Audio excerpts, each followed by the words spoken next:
It was Hmm. two of the greatest lessons that I've ever had in my life. And it shaped me to be a better person and a better man and a better athlete and a better leader because I had to see both sides of it. To step on one field and to be absolutely adored, needed, admired, sweat, and just with everything revolved around you. And then to step on the other court and you're like, yeah, if we need you, you know, if we need you, we'll call on you. Welcome to the Jamodi Podcast. We are all surrounded by amazing coaches and leaders. So let's get an inside look at not just what they do, but how they do what they do. After all, becoming the best versions of ourselves is Jamodi, just a matter of doing it. Today we're joined by former Dallas Cowboys wide receiver Jesse Holley. Jesse attended the University of North Carolina, where he not only was a 4-year letter winner, captain of the football team, all ACC wide receiver, but also won a national championship with the basketball team in 2005. In 2009, Jesse had an opportunity to compete on Michael Irving's reality television series, 4th and Long, giving the winner a spot at the Dallas Cowboys training camp. He made the roster and played with the Cowboys for 3 seasons. In 2012, Jesse became a CBS radio host in Dallas, Texas, where he still covers various sports topics from baseball to football to basketball, and even some current events. He also served 7 seasons as pre- and post-game show host for the Dallas Cowboys for 105.3 The Fan. Jesse currently hosts a daily podcast live show called Hanging with the Boys. Before we hear from Jesse, take a moment to subscribe to our podcast and follow us on social media at Jamodi Podcast. What's going on, man? What's up, my brother? How are you, bro? Oh, I'm great. This is exciting. I've been looking forward to this one. Good. So have I. Man, I appreciate you making the time because we're going to get into some of your daily habits. I can't wait for that. Not yet, but the reason I want to ask you about that is because you do more, I feel like, in your day than the majority of people do. Yeah, I do. Over the years, it's interesting how many times, like I think, in different ways, we've been able to connect. So first, obviously, watching you play football for the Cowboys, that was cool. And then getting to play against you in some adult leagues because I don't know, maybe a lot of people don't know, but you actually played basketball Yeah. in college as well at UNC, which to be a multi-sport athlete at that level is just insane. And so really enjoy getting to play against you and then listening to you on the Fan and different shows and everything, and then getting to run into you at Kingdom Collegiate, play against your teams. Like, it's just kind of rare to have that much interaction with one person, but in so many different ways. No, I mean that just says a lot about you as well. Like you're a multifaceted dude yourself. You know what I'm saying? Always moving and shaking. But yeah, man, it's cool. To be able to do what I did professionally on one end of the spectrum is a blessing. Excuse me. And now to be able to do my second portion of my life dreams uh is hands down the coolest thing ever. And that's why I always have the energy to keep going because I truly realize the blessings that I have being able to do all the things that I'm able to do. That's pretty interesting that what you just said about almost like your second life, because so many times as athletes, I mean, especially when we're younger, we train.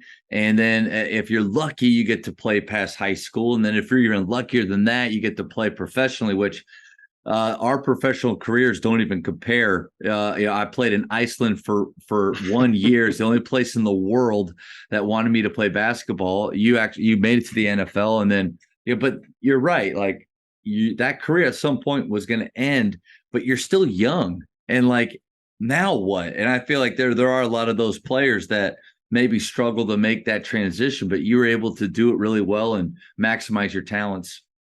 Yeah, for me, the greatest thing, and I don't even give myself the initial credit. My grandmother, she had the wherewithal and the fortitude and the being able to have the vision of beforehand to prepare me as a kid. What people don't know about me, especially now, and it's funny. I ran into. I was home. I was accepting an award at home about a month or two ago, and one of my old high school, my middle school friends now has kids that was now playing at the school that I was speaking at and accepting the award at. So we kind of ran into each other, and she was like, "I remember when you stuttered." And I was like, "Oh, so you really know Jesse Holley then? That's different. Yeah. You really know Jesse Holley?" Because as a kid, I stuttered. As an elementary and a middle school kid, I stuttered, and it was the love and the energy and the passion that my grandmother had to put into. I was adopted by my grandmother, me and my Mm, two brothers, and so in the adoption, you're technically a state, like you're a state child when you get put up for adoption. Um, but through that, there was a program that allowed a speech pathologist to come to our home, but they only paid for 2 lessons. And so my grandmother was there as I'm working with this lady, and she's taking down all these notes. And for the new age kids won't understand that. When she was done, she went to the library and went to like the card catalog, oh right? She wow. had a Yeah. she had a library card, went through the card catalog and was picking notes out of the books that was in the library about speech pathology and how you can help with speech impediments and so on and so forth. And we begin to work those methods outside of what the state would pay for us because we couldn't afford the lady after that. So she just took as many notes as she could, asked as many questions as she could, and then went to the library and was just studying up on stuff. There was no Google, Yeah. there was no YouTube. Like you had to legit go to the local library, get your library card out, go to the Yep. card catalog, and she went through like books and encyclopedias, and we would work on methods. And as a kid, she was like, "Listen, every day, you and your brothers, we had to read at breakfast, right?" And she would like, I don't read the back of the cereal box, read the funnies in the newspaper, read the sports section. We got Jet magazine back in the day. So read the Jet magazine. I don't care what it is. You will read out loud at the breakfast table. And she would walk in and out the kitchen and would be like, "I can't hear you." And she would make you project. And she would Mm, make you feel confident reading in front of her. And of course, if you have brothers, nothing is ever serious in front of them. So like you mess a word, they got jokes. You can't sound the word out. They got jokes. You're stuttering. They got jokes. So it made you become more comfortable. Like if I can read in front of my two brothers, I can read in front of anybody because anybody. Yeah. these two jokers are two most ruthless brothers that you could ever. You have brothers and you're young.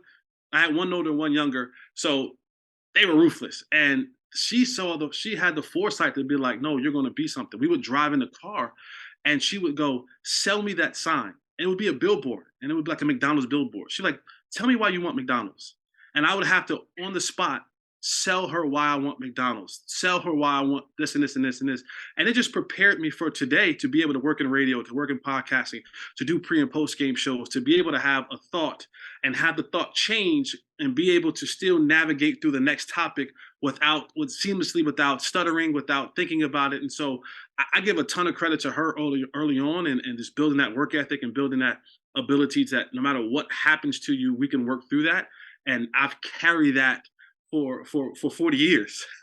Man, thank you so much for sharing that because I do know you, but I had no clue about that part of your background, and that is one of the reasons I love getting to do this myself.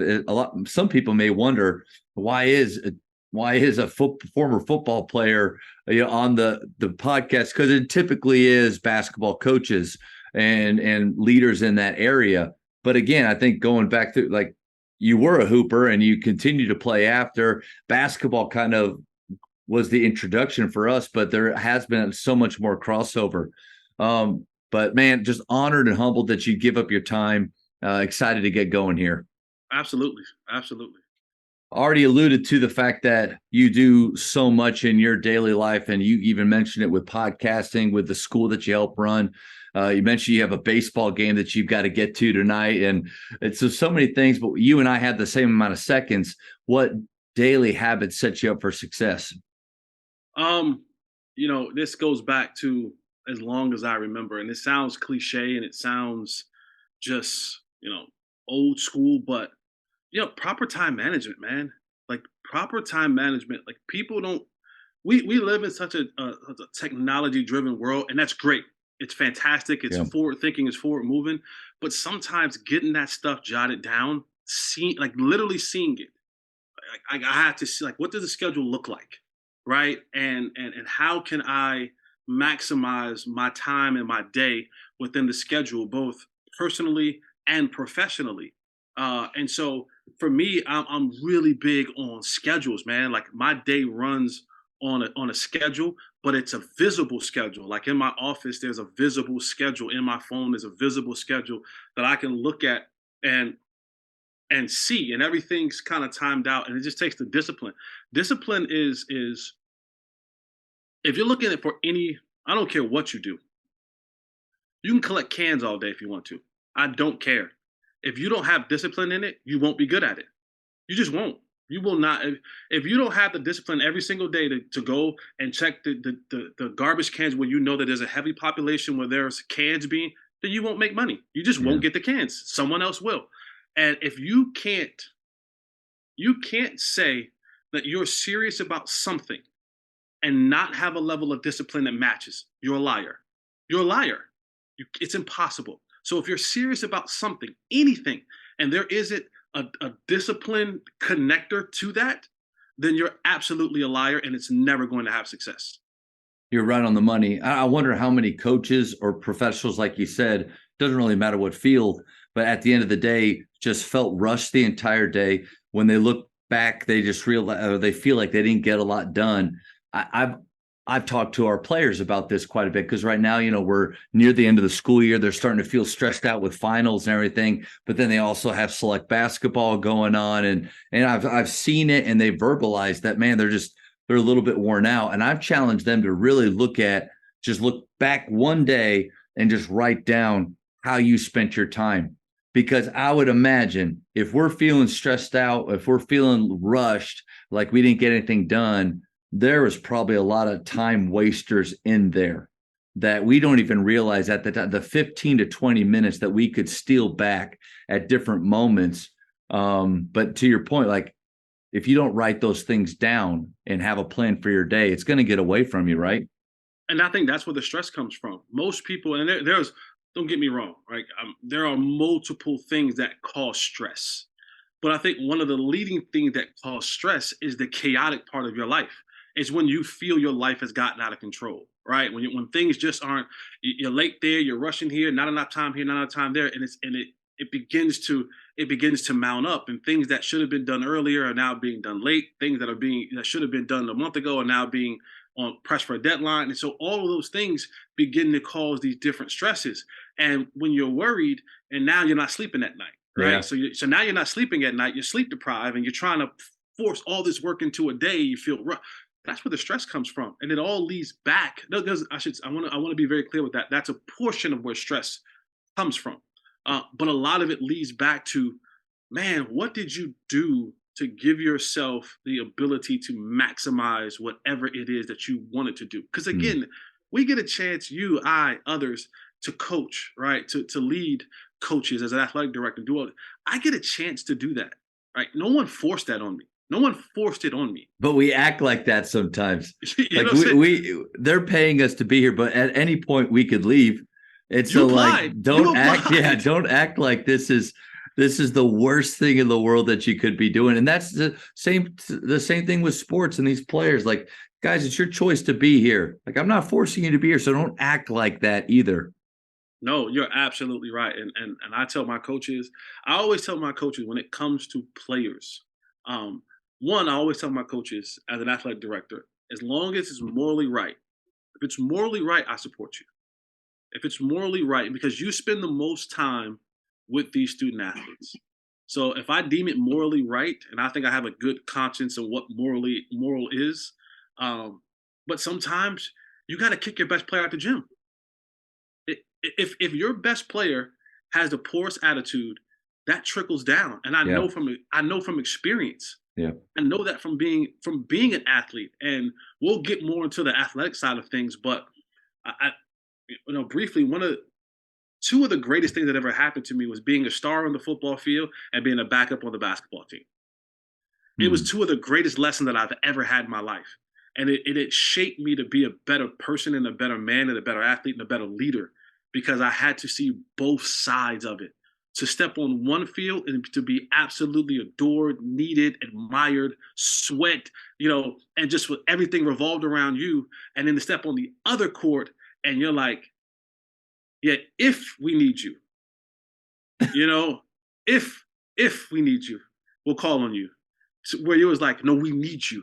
It's like, no, you're the top pedigree dude over here. You're the top dog over here, and it's like, yeah, over here, you might be six or seven. Yeah. And so having those two dynamics to me were just, it was a great equalizer for me and allowed me to see things at a different perspective and understand from coaching, from leadership, from playing how to manage all of that. That's so unique. Like you nailed it, because most of us are only good at one thing. We're only good enough to be in one sport at a time. And if you're at the D1 level in that sport and you're on scholarship, like you typically have achieved something and you're fighting for those spots, but rarely, like you said, are people on both sides of it within the same year at the same school. I can't imagine, like, the humility that it took for you to be the best on the football field but not act like it, and then the humility that it took to be on the basketball team where there's probably some better players that do it year round, but like, athletically and as a competitor what you could bring, and you're a good player too, but to kind of take that role on and maximize, like, I don't know if I've ever met somebody that can say they know what that feels like. Yeah, and you talk about the maturity that Yeah. comes along with that, because as a freshman, you walk into a Division I university, and I was an All American in two sports in high school. You know what I'm saying? I was being recruited at over 80 scholarship offers between the two sports. Hmm. Um, I had pick of the litter, and the great thing about it was I came into campus as you deal with some of the kids you have today, arrogant, hothead, all that kind of stuff. And then when you step onto a place and you go, wait a second, everybody's as good as you, right? I remember one of the first humbling things that happened to me on the football side. We're getting to the weight room, and I didn't do weights then. I was like, I'm superiorly gifted. Who needs weights? I don't need weights. And so I get in there as a freshman, and I get under like 145 on the bench, and I mean, I'm shaking like a stripper in there. I mean, I'm in there, and that weight just stopped moving. And one of the guys is a senior. His name was Dexter Reed. Dex had a projecting voice, like he would just, you could yell and you could hear it down the block. And Dex just shouted out, like, he walked over to me and he looked at me and he looked at the strength coach and he said, "This is the MF for y'all brought in here to change the program. We're screwed." Oh. And I'm like, what? I thought I was the man. And here Yeah. it is, this senior on the team is like, this is the guy that y'all was telling us about is gonna help change our program? This scrawny bleepity bleep bleep bleep. And I was like, and so then that changed my perspective. And then, you go on, you have a good freshman year, and then I go literally a mile down the other way to the Dean Dome, and there's five McDonald's All Americans in the gym. Hmm. Yeah. Right? There's some dudes who could go get it. Now the competitor in me is like, oh, I can go get it too. But you're now playing, and you're looking around and you're saying, oh, this is different, right? This is different. And then Coach Williams, he's our new coach there. He didn't even recruit me. I was being recruited by Matt Darty. Oh, wow. Right. And so coach came in and he honored the thing that we had going on, because at the time, this just kind of goes old school back. Nowadays you have more scholarships. Back then you only had eight. Oh, wow. Yeah. This is early 2000s. So you only had eight, right? So you got eight scholarship guys and other guys like walk-ons and paying for school. So Hmm. that's why one of the reasons why I took the football scholarship, because there were more opportunities on the football side to have scholarships than it was on the basketball side. And so, you're talking about guys like Raymond Felton and Sean May and Jawad Williams and Marvin Williams. And I mean, Yeah. again, you're talking about lottery picks, Yeah. and playing against them. And it was, no, sit down and watch. And you're not the best out here anymore. And going from being a star and people counting on you and depending on you and offenses being schemed around you and you drive down the highway and I'm on a billboard, football, and there's my jersey in the school stores and I'm on the programs and I'm on the calendar, and then you go over here and it's like, get back. This get back. These guys are the stars. Mm. And so it took maturing. It took a lot of maturing for me to be able to humble myself. One, to realize that there are others that are good as me, and it's going to take a lot of work to continue to get that. But the biggest thing that I did, and I've carried that through my career in athletics, people respect work. If you bust your tail and you are accountable and you are trustworthy and you do what you're supposed to do, and in those lines, don't care where you come from, don't care the color of your skin, don't care about any of that. You gain respect. And that's what it was all about. It was about, shut up, let's get to work. And if you are helping us win, and it doesn't necessarily have to always be on the court for young athletes, what are you doing in practice? Mm-hmm. Because a lot of my respect on the basketball end came in practice. I got the respect of Joe Holiday, assistant head coach, head coach. I got the respect of Roy Williams, of Rashad McCants, of Sean May, of Raymond Felton, because of the way I practice. Because I didn't get many minutes early on in front of those guys. So I didn't have the ability to go out and be like, yo, I respect him. He just put up 30. No, it was every day that I showed up at practice on the basketball court, Raymond knew he had to deal with somebody who was going to challenge him. Yeah. Rashad knew that he was going to deal with somebody that challenged them.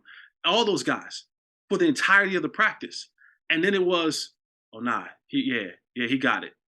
But that taught me how to practice on the other end and how to get guys who weren't the stars to say, because Raymond would go, hey, I'm playing JJ Redick this week. I'm playing Juan Dixon. I'm playing Rajon Rondo. I'm playing Chris Paul. I'm playing Julius Hodge. That's a great time in college basketball right there, right? man. Like, Yeah. And he's like, these are the guys that I'm going against. Yeah. I need that look. So however it took me, let me study Julius Hodge for Jack Emanuel, because he has to guard Julius Hodge for 4 quarters. Let me study Jared Jack and Georgia Tech, because he's got to play him, Will Bynum. Let me study these other guards that we're going up against, Daniel Ewing, that we have to face every wing. I studied them to give Raymond and Rashad and Jackie and other guys, other guards, the very best look that they got, so that when we got to the floor, it was, oh yeah, this was as good. And like I said, am I good as Chris Paul? No. But I can study Chris Paul and try to emulate as much as I can, so that Raymond saw a good look, and I just wasn't like sloshing around like, oh, it's whatever, take advantage of me. I'm just here for the uniform. No. And to this day, there's not one player, coach. Last year we didn't get to the tournament this year, but last year, sitting with Coach Williams during that run at every city, and he'll always say it. He goes, man, you're the reason why we won a national championship. You're one of the reasons why we won a national championship. You got guys ready, and then when you got moments in the game to go out there and play, you were ready. And so that's the thing that people miss in the mature building of an athlete. And then that helped me on the when I was a star, my level of practice was always here, because I knew. I knew what Raymond needed. I knew what Rashad needed. So I demanded the same thing from the guys who is now on the scout team guarding me on the football field. No, young fella, that's not acceptable. Not acceptable, because I'm going up against a guy on Saturday. I need a better effort than that. No, you may not be as good as him, but I need you to be at your very best every single week. And so I would push and I would challenge everybody to raise their game. And when you're the best player at a sport and you raise your game, those will either follow or stick out like a sore thumb. And I wanted to make sure that was always a thing that I pressed upon my teammates. Coaches, the Jamodi podcast is powered by Ballogy. Manage and measure your players' skill development and increase accountability year-round utilizing the Ballogy app. Boost inter-squad competition with drills backed by the National High School Basketball Coaches Association, including a 40-shot Ballogy skills assessment. Please visit ballogy.com/teams for information on how you can provide this resource for your team. So much gold there to unpack. I got to imagine that those lessons that you learned more on the basketball side because your role was so different. It was more behind the scenes. And really, I just finished reading this book called Glory Hunger, where it's just talking about how you see it daily. People are just starving and they're hungry for their own glory, but really we need to be hungry for the right glory. And it's usually, either you can go the faith route with that, or you could also go with, we need to be hungry for others to receive glory. And like a big part, that's what being a part of a team is. And the star role that you had at UNC was probably on the football field was enhanced, like you said, and magnified because of those lessons you learned. And then your NFL journey is really unique. And so I got to imagine that not only football prepared you, obviously, but those lessons that you learned there, because that's the role for a lot of your, or at least the beginning of your career that you had kind of again, the NFL, right?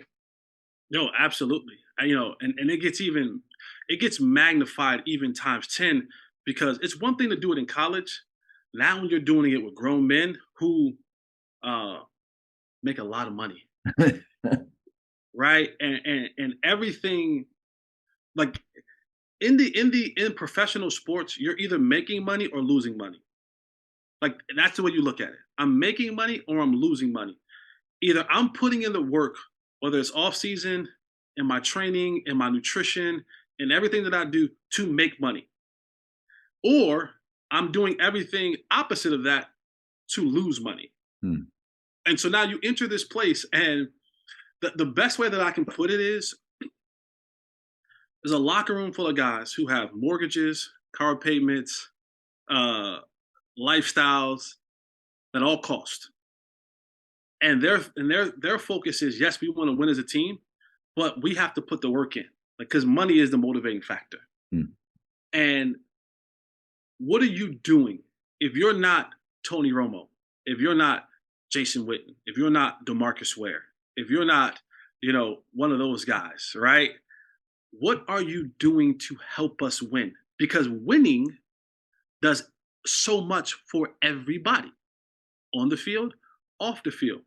When you win, Coach Williams used to have a saying. He said, uh, when you stop, when you he said when you stop caring about the rewards, that you stop caring about the awards and worry about the rewards, everybody wins. Right? And so how do I come in and impress Tony Romo?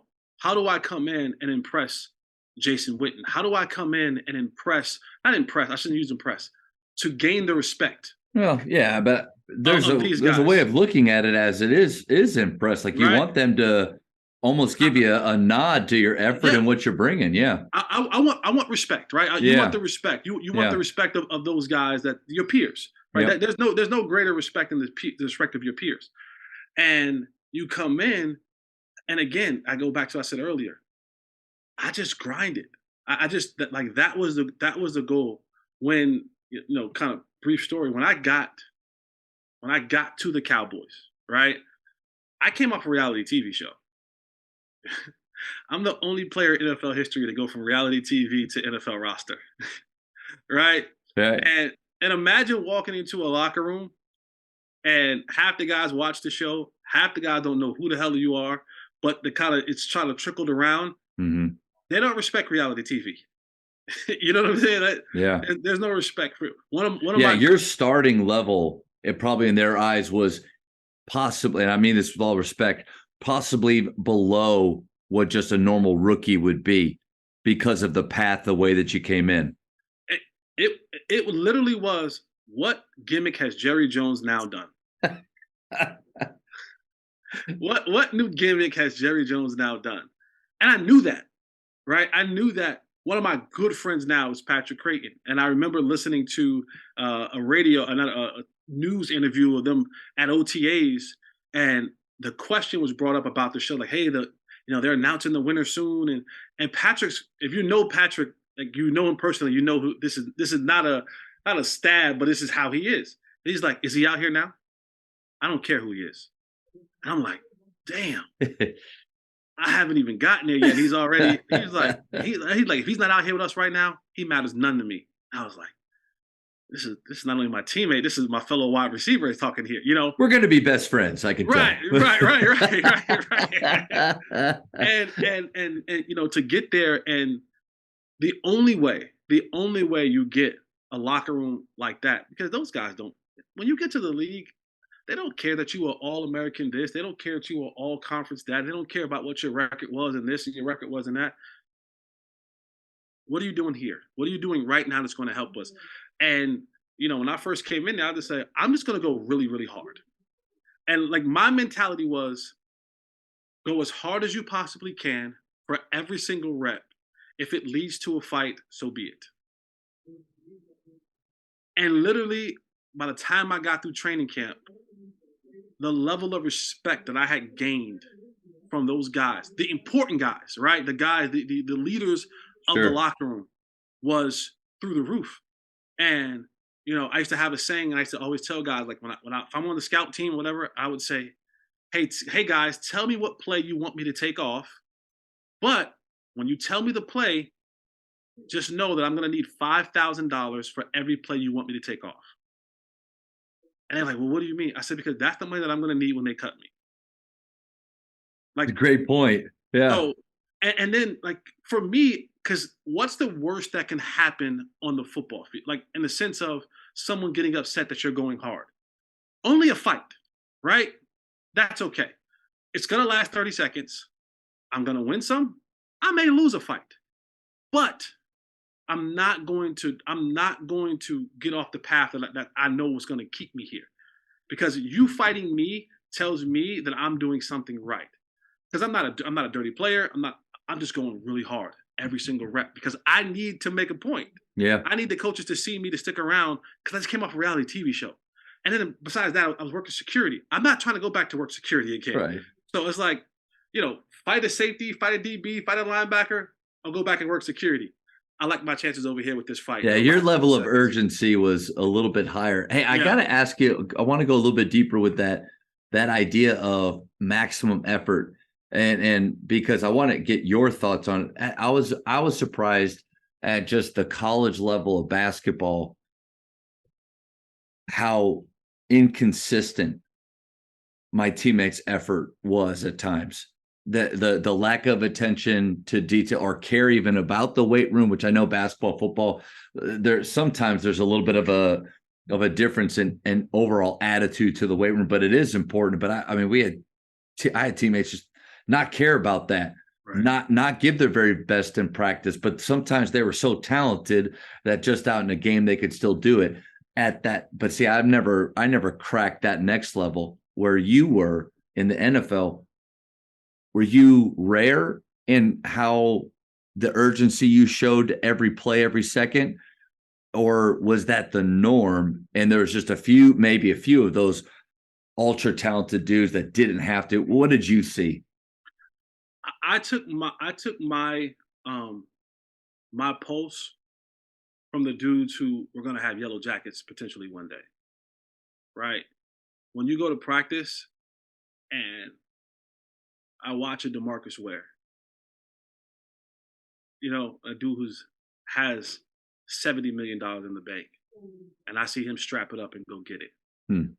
The very first team that I was on, my rookie year, was the Cincinnati Bengals, and you can go all about how, you know, this player is kind of a whatever. He was ahead of his time when it came to the showboating part of it. Nobody worked harder than Chad Johnson. Chad Johnson wanted every single rep. Hmm. He wanted every single rep. When I tell you every single rep, you could not get him off the football field. Now, if it got down the goal line, he didn't want no parts of blocking all the time. But any other time, he wanted every rep. This was a guy at the time was making $8 million a year. And I'm like, if that's the dude who's making $8 million a year and he wants every rep, how dare I? How dare I not want every single rep or not go as hard? And he wanted every single rep to go hard, every single rep. Terrell Owens, he never did a jog through. When we had walkthroughs, never did. Never did a jog through. Always full speed. Jason Witten. I mean, there are a ton of guys who Yeah. you look at the superior guys, and yeah, you're gonna have some guys that are just talented, right? Or just like, you know what? But you see that talent fade off so much quicker, and they bounce around on different teams because they don't put the work ethic in. I've always wanted to be like the best, and so I've always fixated my eyes on, right. When I was in college, it was Calvin Johnson at Georgia Yeah. Tech. What is he doing? How is he doing? Let me watch some of his film. Let me get some of the notes on what Calvin Johnson is doing, and how he's tearing the league up, right? The ACC up. And I just, that's just me. I just always wanted to be around greatness Yeah. because the other stuff bothered me. It did. It bothered me that people would get to a position of this level and just didn't care. But that's the And difference, right? Like that's the difference. Like, sometimes people are so amazed at how some people didn't make it, or some people didn't get this, or why that person has that jacket on, and like it's the different. It's the choice every rep that all of us have. It's the choice with the time that we have to bring it kind of full circle back all every day. And I mean, I think that's I was my ceiling athletically was really low. So I maximized it, but my mentality in a body that actually had talent, like that special talent. I mean, those are the dudes that you see. And then you were able to see that firsthand. And then with your story, you're right on the money. Like you don't survive without those intangibles and that mentality that you had. no, and here's, you want to know the gift and the curse of it all is that the gift is that with it you may be able to experience some success.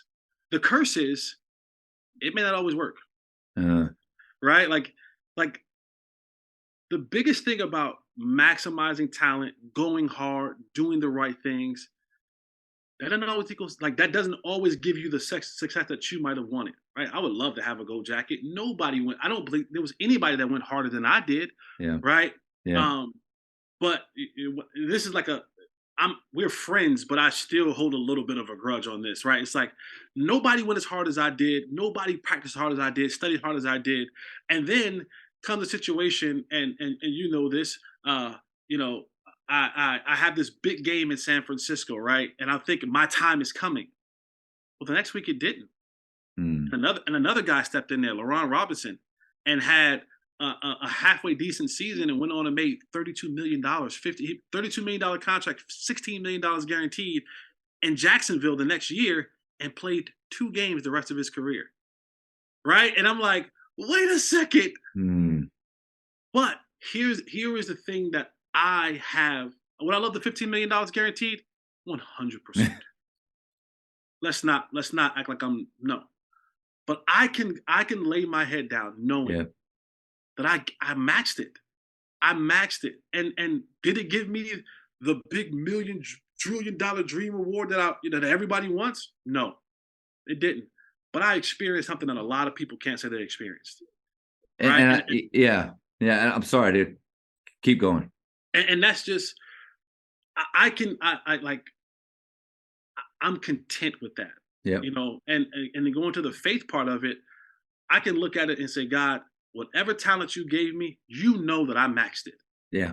You know that I maxed it, God. And so, when I get to the gates and I hear that good, good job, my good and faithful servant, I know that's not just my earthly works, but that's just him taking my talent or the talent that he gave me and me maximizing it.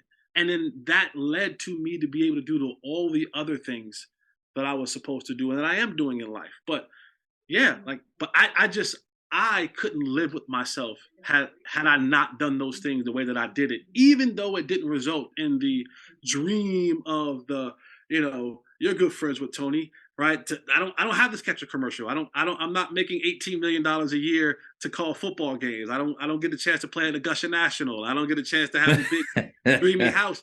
And that's okay. That's the maturity part of it is that was never for me to begin with. Yeah. That was for that player. That was for But that the intangibles, the heart, the determination that you had did allow you to achieve the things that you have achieved. and it will continue. Right. because you don't lose those things. Right. The same things that you. This is why I love athletics so much. This is one of the main reasons why I love athletics so much. Football, basketball, it is because you learn things in sports that carry you through every single section of your life. There's not one section of your life. There's not one section of your life that you can't break down into a sports related thing and saying, I was able to do this and do that because of Yep. the work ethic and the determination, the sacrifice, all the things that I learned in this small window of my life. Because athletics is a small window. Like Mm. if you play 20 years in any sport, right, you still leave and you're 39. That's right. Yeah. You know, it's like, wait, I'm 39 and I played 20 years. I'm 35 and I played 10 years. And I'm supposed to live till I'm 70, Yeah. 75, 80, you hope.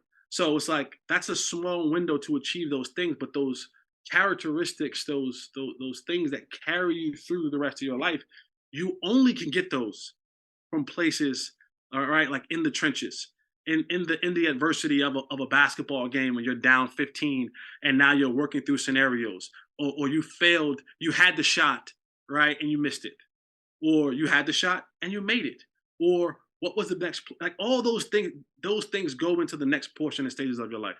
That's good. And I think ultimately, like when we're talking with our players, we need to harness that story, that kind of idea that you just shared, which is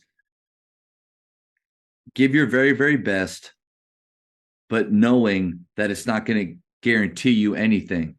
But what you will get from that is no regret. Like as a parent, as a coach, Stan Bonowitz down at Concordia, Texas, he has a term with his team. It says gas out. He wants all of his players to gas out, meaning whatever your ceiling is, you reach it so that when you put your head on your pillow, you have no regret, because the pain of the discipline that it takes to go through some of those trials doesn't even compare to the pain of regret. Those dudes that are at the wreck wishing they would have done more, given more time, making excuses for why things didn't happen. Forget all that, gas out so that when it is done, you can say, there's just nothing else I could have done. That's a great feeling. It may not mean that you have the career, because my pro career lasted 6 months in Iceland because I was an idiot in my personal life, but it's not like when I started when I was 9 years old that I think that's how it's going to end. But as far as basketball goes, man, no regret. And I think that's what we want for our players. And now look at the position that you're in. You're in a position now where you're able to take those experiences, good, bad, or indifferent, and impart that wisdom onto the souls that you've been given from God. All right. And I always tell people this. I am a Jesus Christ believer. Okay. Make no mistake about it. My pulpit is not the church. That's not that's Right. not my that's not my pulpit. My pulpit, where I'm able to pour into these young athletes, is the court, the field, the diamond. That's yours. That's mine. That's everyone listen to this. That's our pulpit. That's our ability to say, okay, God, here's what you've given me. I've maximized it in that portion of my life. Here's the next stage of my life. How can I then take those lessons and now, because it's still a talent, it's a talent to be able to transfer, to be a vessel. There is a talent to be a vessel, to take your life experiences, your wisdom, your knowledge that you're still continuing to grow, that God is still continuing to pour into you abundantly, and to take that, harness it, be able to regurgitate it to these today's athletes that you're in charge of in a way that they can understand it. And then you hope, right? I see your post, you'll say, man, this kid's going off and come back and he's what a great kid. That's the winning part of it. Yep. That makes Iceland, 6 months in Iceland, worth it. Right? That's Like true. that makes that this what I'm able to do now makes the $15 million that LaRon Robinson got a lot easier to swallow. Yeah. Because let's be honest, if that's me, you and I are not talking. We're not talking. I have That's some honesty right there. That's we're not talking. I I mean, we weren't playing adult league against each no other at Prestonwood. no we're not no. Right. I have my summer home That's right. in the Bahamas. You know, I'm Yeah. spending more time on the golf course. Yeah. No, Yeah. we're not. I'm not at Prestonwood. I'm Yeah. not here. I'm gone. Yeah, you're And not so going to watch a baseball game later on to support your athletes at KCA. you see what I'm Yeah, saying? Like no doubt. I'm not showing my athletes that, you know what? I'll drive a bus. If we don't have a bus driver today, I'm gonna drive a bus to make sure that we get there. Mm, You know what? Yeah, I'm gonna pick up the food. Yeah, I'll wash uniforms. I'm a former NFL player. I yeah, wash uniforms, yeah, right? But I want to show my young student athletes that I'm not even at my older age and everything that I've accomplished. It's still not beneath me to get a dust mop and hit the floor before a basketball game. yeah, It's still not beneath me to. I mean, when we come and play you guys, I drive the bus. I've driven the bus to those games. yep. You know, I've picked up food. I've done those type of things. So it's all those things that we look at in our path. They are just fuel to help us. We no longer could do the things physically anymore, right? I can't jump as high. I can't run as fast. We just can't. So now it's our job. It is literally our job, figuratively and spiritually, our job to now take everything, good, bad, or indifferent, that we've gained over time and to pour it into someone else. It's no different. This is no different than making the right pass. This is no different than making the right screen. This is no different because, again, if you're doing it then, you'll do it now. Because what does you to have all the information and knowledge and then withhold it from the people that need it? That's right. That makes you a bad teammate. Yep. That makes you a bad teammate, right? No, I am supposed to pour out now. This is my pouring out, season. I call it my you're welcome season, right? And it's sometimes you have to just say you're welcome, even when you don't get thank you. You're Hmm. welcome. You're welcome. You're welcome. Because the abundance has already come and it's coming. I had a chance to do it. You had a chance to be at Baylor. You had a chance to be around some great coaches. You had a chance to have some great friends. That's abundance, abundance, abundance, abundance. Well, if it's just staying with you, that you're eventually going to have that abundance shut off. Hmm. The well will run dry. Yep. But if you're getting abundance and now your abundance is being distributed to the people that you're supposed to be distributing it to, whether it be other coaches, other players, parents, whatever it is, the faucet stays full and it's on blast and the abundance continues to come because God is saying, oh no, look at Matt. No, Matt is taking his time, talent, and effort and imparting on other people in this stage of his life. What a Hmm. good teammate he is. Hmm. It makes the I, other stuff, it makes the other stuff just a lot easier to deal with. Coaches, the Jamodi podcast is powered by Shoot 360. The future of basketball has arrived in Dallas-Fort Worth. Shoot 360 combines the latest sports technology with the fundamentals of basketball skill development. The result is a one-of-a-kind video game-like basketball program designed to improve your shooting, dribbling, and passing. Visit shoot360dfw.com to learn more and register for your free 1-hour workout evaluation. Shoot 360, the future of basketball is here. I think when people listen to someone like you, they're wondering, like, what is it? Like, how does he, with his success, how does he feel the way that he feels and act this way? I think the secret is, it's a word that I think is looked at poorly, but contentment. Contentment does not mean lazy or not striving to continue to improve, but contentment means grateful. That's what Paul talked about. Apostle Paul said, I've learned the secret of contentment.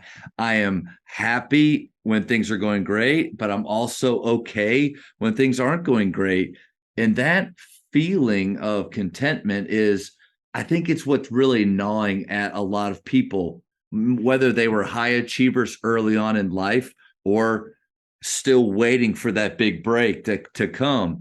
But they, at some point, I'm 41. You're about, I think, a year younger than me. You're 40. Are you 40? Okay. Yep. Like, we just were in our 40s. And, at some point you start to think, okay, like, have I already maxed out? Or is this really what my life, like, Grapevine Faith Christian School, is this really where I'm going to be for the rest of this time? Like, that starts to gnaw on you. And without contentment, you can start to feel resentment. And you can start to look and compare. Comparison is the thief of all joy. Like, how come, Yes. why is he there? But if you're content and being faithful with where you are, then you get to have the attitude which you talked about, which is just pouring out Yeah. to other people and maximizing those relationships. I think you figured out the secret, man, and just tip my hat to you, because that's a hard one to accept. No, absolutely. It goes all the way back to it's maturity, Yep. right? It's maturity. Um, and we've known like one of the gifts that we've had. We've been around a lot of spectacular people, right? A lot of rich people as well. And you and I both know that there's a lot of people who um, have a lot of stuff, money, cars, houses. They're miserable, and they are No miserable. doubt. Yep. Like I know people like this. Like I That's the know, lie. That's the lie, is that once you get there, then it'll be easy. And I'll be, no, no, no, no, no. and It here's doesn't work like that. and here's the thing. Unless there's and I'll give you another brief story. Unless there's a level of maturity that sets into just you as a person. When I first when I got back into the league with the Cowboys, right? Like you always think about, man, if I just get this amount of money, I'm good, right? Like you always, if I just get this, I'm good. And it's unless you have that level of maturity and contentment, it's never good. And I remember like after like week 2 or 3, I went to the bank, and this is not like a kind of whoa, like kind of shout myself out, but I went to the bank and I said to myself, I want to see what it feels like to hold $50,000. So I go to the bank and I take out $50,000 cash, and I go home and I put it on the bed and I just lay on it. Right. And I thought Yeah. like, man, I thought one day if I ever had 50K, like how I would feel. Oh, And in that very moment, guess what happened? I wanted to know what 100K felt like. wow. And I just knew that it would never stop. And that's the greed that we have in us, that's just innately in us, right? And unless you Mhm. are able to get a level of maturity to kind of harness that and put a positive spin on it, the money is never enough. It's never, you can never make enough money, Yeah. right? Yeah. Because the more money you make, the more things you'll try to buy. The more so like money is never for me, like it's a part of what I have to do because it takes to live. But the biggest thing is having a level of contentment, and social media today has destroyed the reality of what life really is, Mm. because you have people who are able to come on and show you a 30-second clip, a 2-minute clip of what you think is real life, and behind the scenes it's not. You and I both know because we've been around a lot of those people that show those clips, or people want to be like on those clips, and I'm like, I know him, I know her, I've been around those circles. Yeah. That ain't what you think it is. And you know, you think if you get that, you're going to be live this happy life. I said, I know for a fact some of the people that turn that camera off trying to kill themselves. Mm. It ain't all what you think it is. And so having that level of contentment, and again, that's maturing. That's being able to get to a point and go, you know, what if Grapevine Faith is it? What if it is it? Yeah. What if KCA is it for me? That's it. You get no higher place. Then I gotta then I have to be okay of saying whatever my assignment was here, That's right. gas out.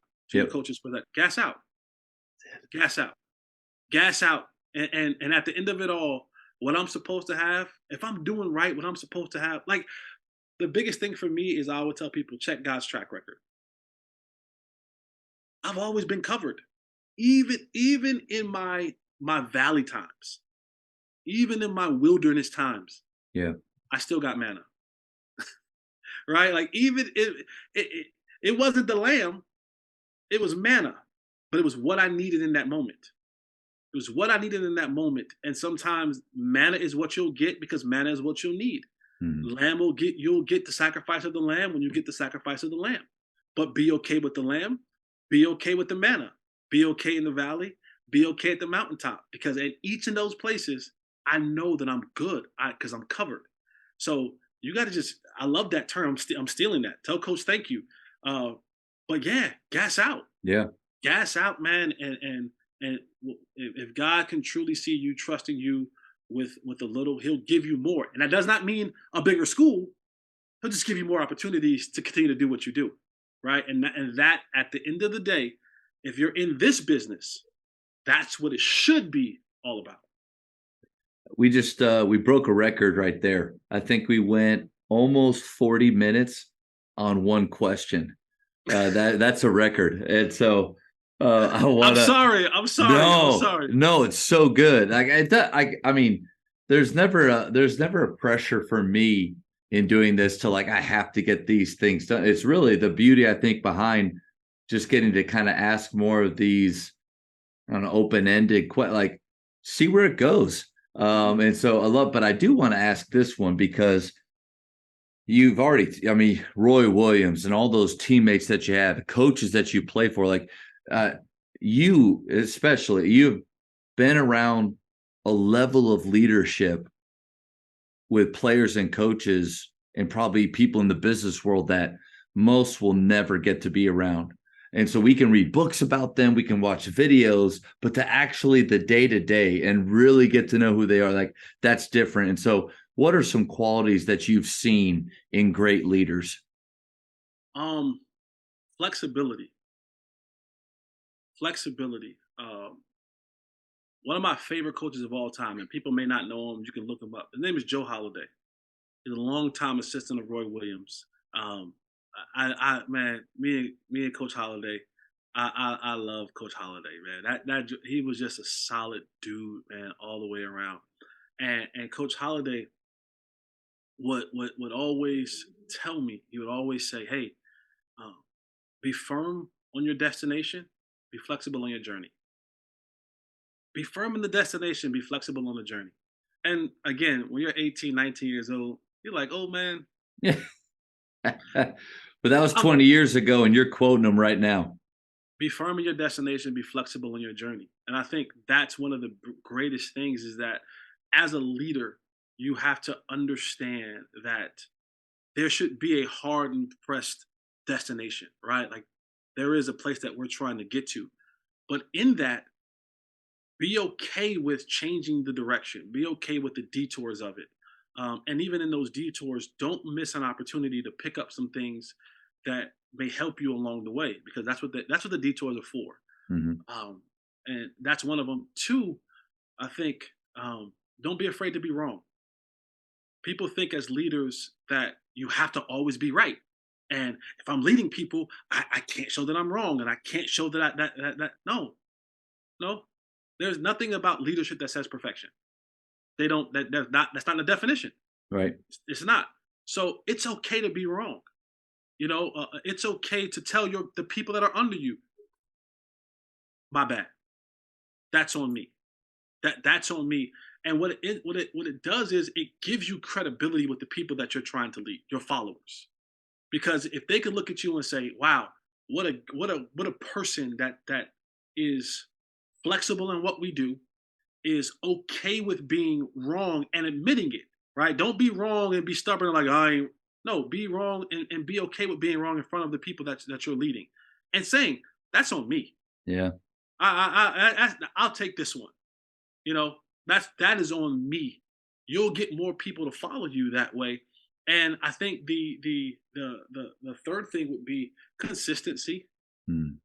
Like be who you are all the time. Like you can't when you're leading a group, you can't be one way with some people and another way with the other people because now you send out mixed signals, Right. right? You can't Your credibility will tank. Yeah. leaders can't be this in emotions, leaders can't be this in characteristics. You can't have this, right? Because now you throw the people off. Like you have to find a way to be as consistent as possible in your everyday person. They need to know this is what I'm getting every single day with Jesse. And it's a standard that's built, right? Like it's a standard that is built it'll help you kind of when you're building a team, you know the team that you want to build Yeah. and you know the athletes that you want to have. And so if you're consistent with that every single day, then you're going to get those that perform at that level that you need and those that aren't. And it's a very clear cut picture who that is. And you know, okay, with these guys, I can go forward with these guys. I may do some more work with these guys, but in crunch time, I know what I got with these guys. Yeah. And I think as a leader, that's important to be that to your staff or to the people that are following you, so that they know what the standard is because you consistently portray it every single day. It's just I think being consistent is so key in leadership. The Jamodi podcast is powered by Sideline Interactive. Sideline Interactive is the leading manufacturer for high-quality, innovative scoring tables and LED video display boards that help coaches and schools bring more excitement to fans, create huge fundraising opportunities, and make their jobs easier. Visit sidelineinteractive.com to check out their amazing products. I want to unpack those three because, okay, the third one, consistency, I think if I was to ask a majority of people, I think that word would show up quite a bit in leadership. But the other two are the ones that I think are a little bit more shocking, that like younger coaches or people that like look up to these guys that they watch on TV or okay, for a lot of the 80s and 90s, every coach was trying to be like Bobby Knight. That was the standard. So if that's the standard, flexible and vulnerable was basically the second one. That's not, I wouldn't now, maybe behind closed doors he was, but that's not what I would think he's known for. I think I love getting to ask you this question because of all the words that you could have said, flexible, like it as a leader, being able to having that unruffleability, like Ted Lasso type, where it doesn't matter really what comes at you, guys, we can handle this, right? Like that is such a valuable tool. And then the vulnerability, you're right on the money. I think early on, and as a younger coach, it was, I got to show strength in front of my guys. They need to know that I know every answer but that's not the truth, and that I never make mistakes. I think when you get to that point where you are flexible, you give up on the things that, like, how many things do we really get bent out of shape about that don't matter, that don't really lead to winning? Like what color socks they wear, what type of shoes they wear. But golly, when you're younger, those are the things you stress about. So maybe going back to that word you keep using is maturity. With maturity comes flexibility, and then letting guys know that, hey, enthusiasm is important in our program. But there was one day this year where I was with my family, I was having a hard day. And I came in and I let them know, guys, listen, I usually like to really bring the enthusiasm with you, but I need help today. And it was one of the best practices we had because my players just saw maybe a little bit of a different side. But then consistency brings it all together because you and I both know it's difficult to play with or to play for guys that you don't know who you're getting every day. Right. It's difficult. In your story, the consistent part was you showed up. You showed up every single day, right? And so in that moment of vulnerability, they like, he could have not been here today, right? Like if you're a coach that comes in, it comes out, comes in, it comes out, your team becomes that. But consistently, you showed up every single day, and so the guy's like, "Oh, we got you. We got you." And that's the thing about leadership is that when you show up every single day and you create that culture, that the guys will have you. And I go back to like the flexibility, point, and even in coaching, even in administration. Yeah. I remember a game. We're in the NCAA tournament. We're playing Villanova. And if you go back and look at it, Villanova, we're on the ropes.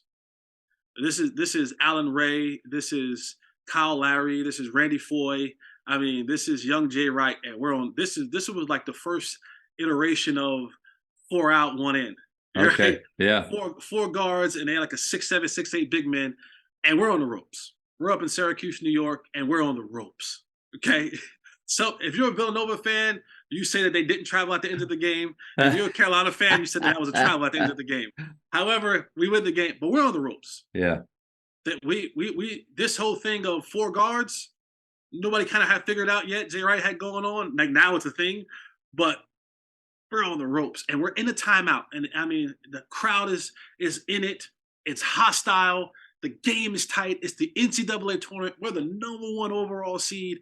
And coach gets in the huddle, right? This is Hall of Fame coach Roy Williams, and he gets in the huddle and he says, "Hey, okay, listen, we're about to run a play for Rashad McCants.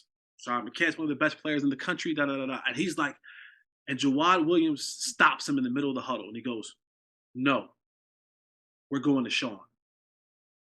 Now, Coach Williams could have said, shut up. Yeah. What did you just say? I am Roy E. Williams. Yeah. I had over 400 victories. I've been to this many Final Four, da da da da da. But in that moment, he was flexible as a leader and said, Jawad said, who at the time is a senior on your foot basketball team. Yeah. He literally puts his hand on top of the clipboard on the whiteboard and he goes, no, we're not going, we're going to Sean. And coach looks up, he looks around and he says, let's go, big fella. We're going into Sean. And it was in that moment that it helped galvanize the group. We go into Sean, Sean gets a bucket. It's actually the go-ahead bucket that we need. They go down and try to score. They not travel, however you want to call it. We end up winning the game. But a coach in that moment could have been like, what do you know? Yeah. What do you know, player? I'm Roy Williams. We're going to this play to Rashad McCants. But it was in that moment he said, no, I'm flexible enough and I'm not too into myself to listen to a player who's been on the floor all night long, has been in the game, has seen the game from the floor. Yeah. And go, it's different. Yep. Right. And go, no, we're going to, and Jawad goes, no, we're going to Sean. And he goes, we're going to Sean. And it worked. So like having that ability, the flexibility as a leader and as an administrator to go, hey, coach, hey, hey, AD, that may not be the best route. Okay. Let's look at this. Give it to me. Give me your thoughts about this and truly listen. That makes your team, whether it's players or whether it's leading other people, that makes them feel a part of it. It makes them feel like, wow, I'm just not working for him. I'm actually working with him. Yep. And that you get the most out of people that way, I believe. And see, I mean, we've watched those clips of like Popovich allowing Tony Parker to basically take over a timeout of his. Right. And I hear that story. And I think there's a lot of high school coaches that instantly will think, well, of course, like at the NBA level, or I mean, those are all Americans. Like I'd listen to them too. But my high school kids, no way. I agree. There is a different level of experience, everything. But the principle is still correct, which is have a culture that is healthy enough to where even your high school players believe that they can give a suggestion and you might not always accept it. You might not always take it. It might not be in that moment automatic. Let's do that. But you're going to think about it. You're actually going to consider it. It's not just lip service of, hey guys, listen, I want you to tell me things, but then they deep down know you don't really want it because kids are smart and they can see through those things. So I think like to me, that like it is a flexibility thing, but it's also a team culture dynamic of do they feel like they truly have a voice? And again, I go back to as a younger coach, it was definitely my way or the highway. Don't you dare question. And I don't want to hear your thoughts and feelings. And that's for players and assistants. Like your assistants, they feel that too. Yep. And so sometimes they're like, I ain't saying nothing then. Like, you got it, bro. Go ahead. Go ahead. So I can sit back and tell you I told you so later. But like again, that's a part of the leadership when you can turn and go, hey, what do you think about this right here?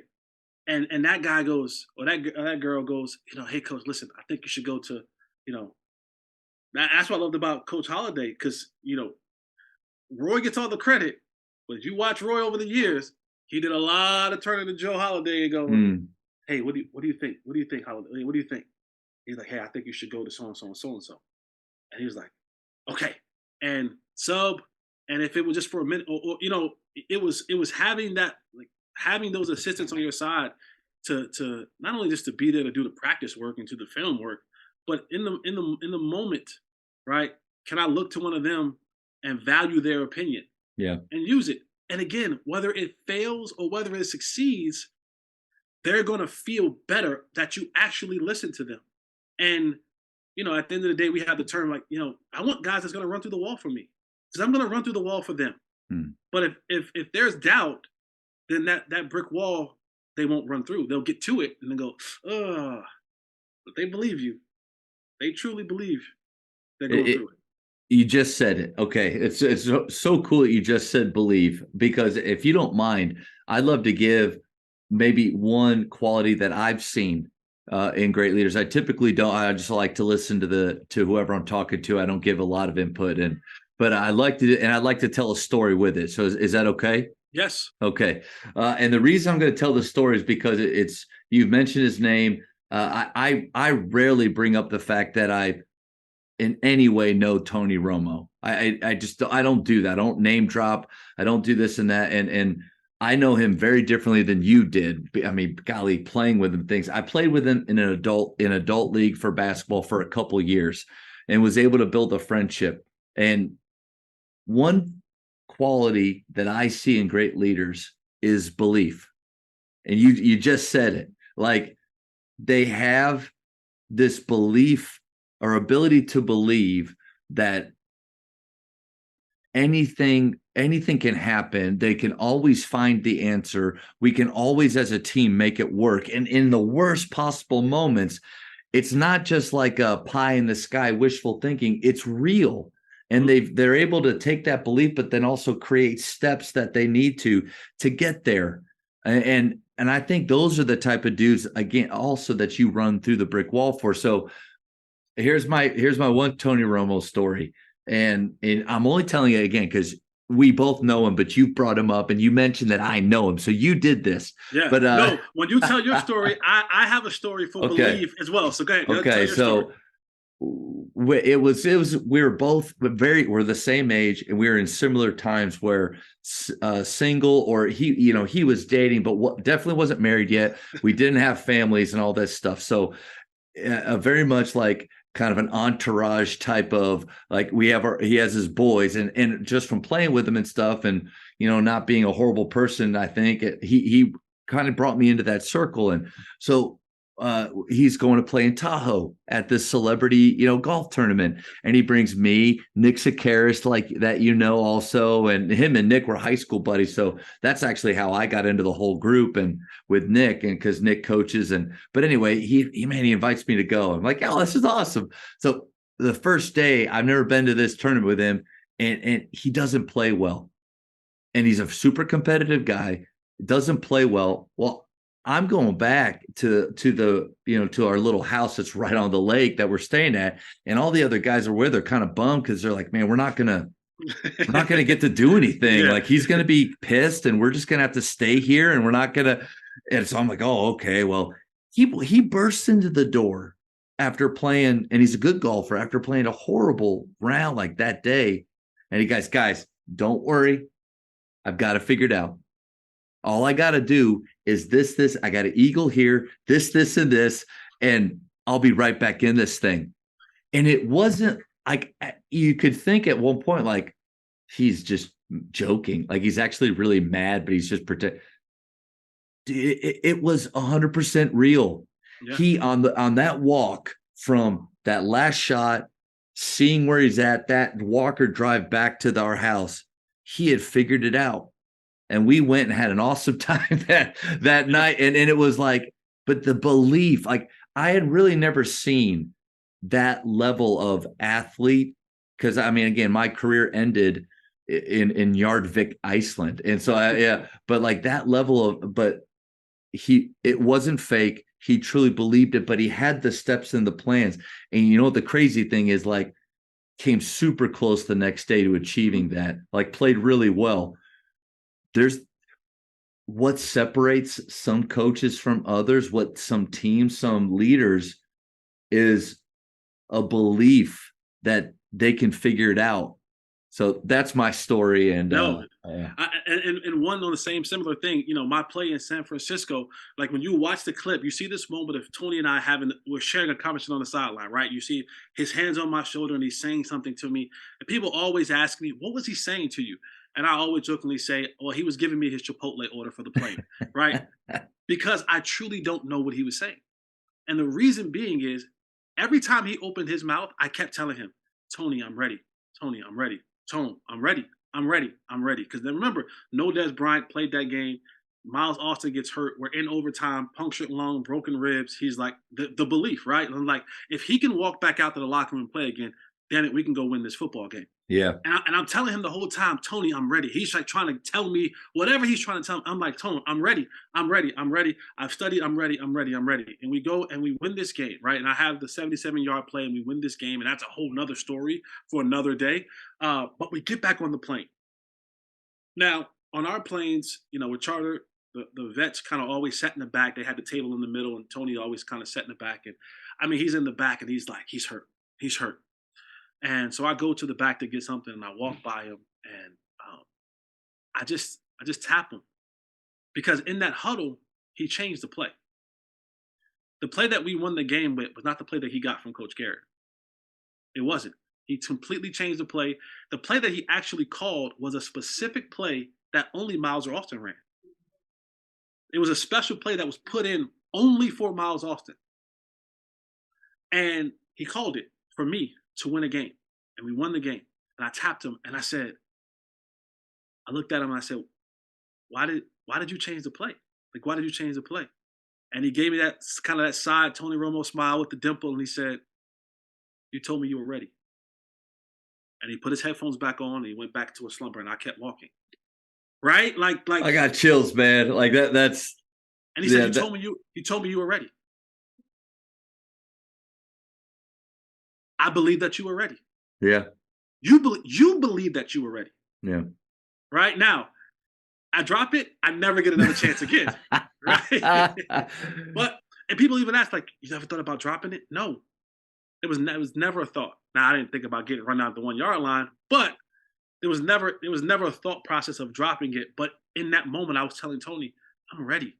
I am ready for this moment. And as a leader, he believed in that.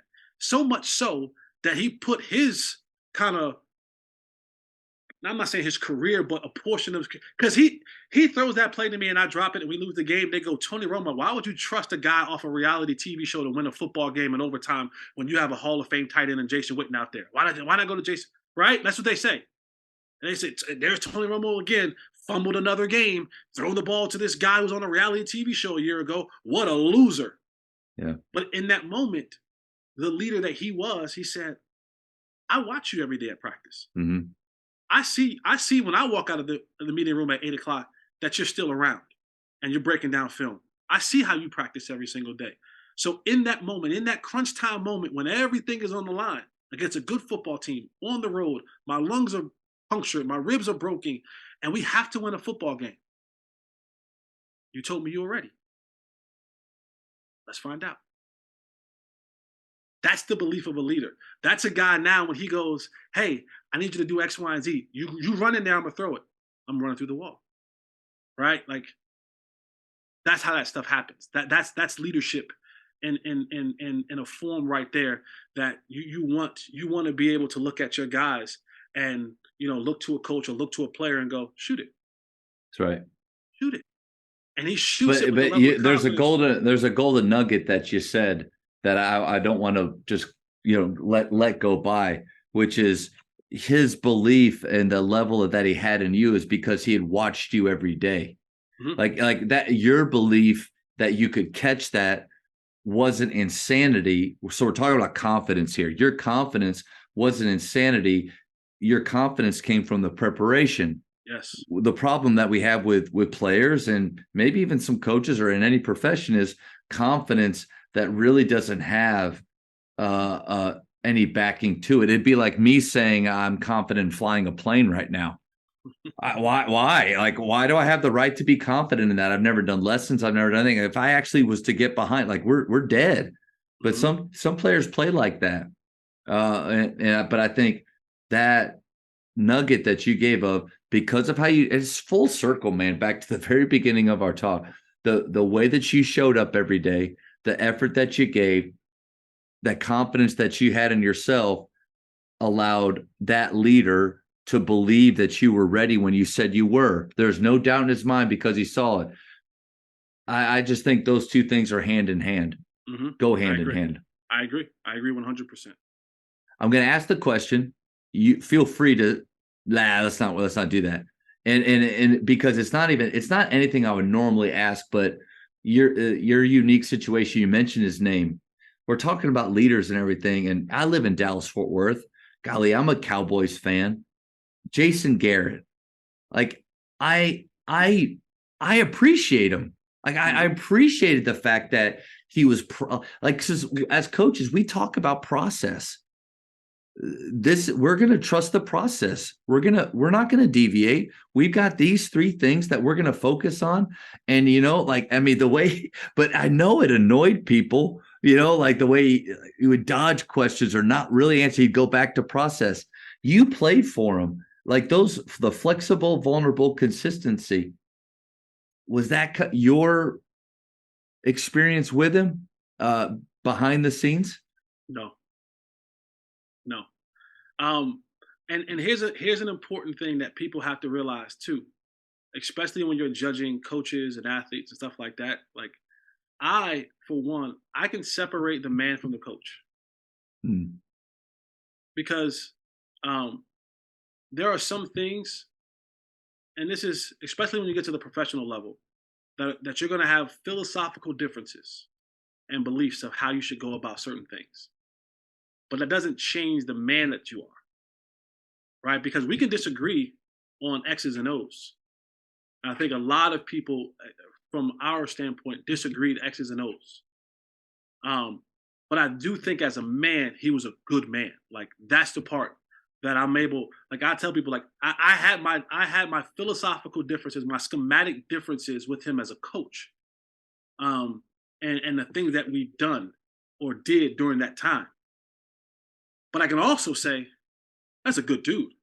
Yeah. You know what I'm saying? Like yeah. as a man, is a good dude. And there's a level of something that we talked about in there. And that's the difference. And I think that happens more when you get to the pro level because there's a greater emphasis on those things. Like I know what I'm looking at when I'm watching film as an NFL player. Right? Most guys do. When you see tendencies and things, you're like, hey, yeah, this is the part you gotta be flexible. Like you have to and this is why this is so important. This is why this is so important for leaders because you can get honorary, you can get stubborn in your way. Yeah. And your way at times, because especially when you get to that level, it may have worked to a certain point, but there has to be a level of flexibility in your way. That's the issue with systems. Like even as a high school coach or a college coach, there are guys out there, and we are known for shooting threes at Grapevine Faith, and we are known for playing fast. But if you start to believe that system is you, and you because you're known for this, you can't deviate from that. Right. That's where you get into some trouble. Yeah, and again, you may have some moments where you have success in it, but the great ones, the really, really, really great ones, have the ability to have a fundamental foundation of what their goals are. But again, as I said earlier, be firm in your destination. Yeah. Be flexible in your journey. Because every team, every coach, every player is going to present a different level of whatever that thing is that goes into it schematically. So you can still have some of your fundamental beliefs, but you gotta be flexible in that because you're dealing with a different level of player and everything, scenario, situations, opponents every single year. And if you just keep that, it rubs those guys the wrong way that's been there for a while and being like, hey, let's try something different. I think that's a good nugget. And again, and I appreciate the fact that she didn't, there wasn't any, I don't know enough about football to really be that opinionated on those things. Mm-hmm. But at this point, I do enjoy learning about coaches. And there's a large part of what he presented that I did appreciate just from the coaching standpoint of how you present yourself in the media, how you answer questions. But then you always wonder, is that, and I love the way that you said that, because I feel like, who else struggles with separating the man from the coaching? Parents. They that's what I thought of when you said that. I was like, golly, that's what our parents do. They will, because they disagree with philosophy or something they see or how we're treating little Johnny with playing time, they completely throw away maybe the integrity or the intent or all of the other things that we're doing to build the character up. So it's a great reminder as coaches not to get too stubborn, to stay flexible, vulnerable, consistent, But then just to remember that you're just not going to please everybody either. Like it's No, impossible. that might be like should be line one in leadership. If you think that you're gonna be, if you think you're gonna please you want to find the fastest way to go Oh, crazy. You want to find the fastest way to go crazy. That's line one. yeah. Think that you're going to please everybody. It's not happening. I was listening to Craig Rochelle's leadership podcast today, and I don't say that like I always do that. It was literally just today, and I was taking some notes because he was doing habits of leaders. This was part one, and he had this nugget: if you aren't hurting, you aren't leading. Mm.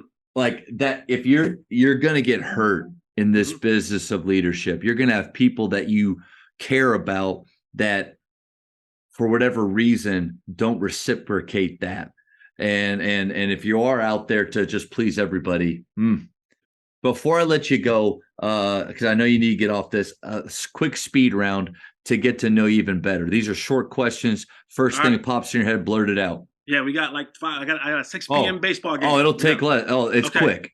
All right, here we go. Favorite ice cream flavor? Ooh, cookie dough. Greatest shooter of all time?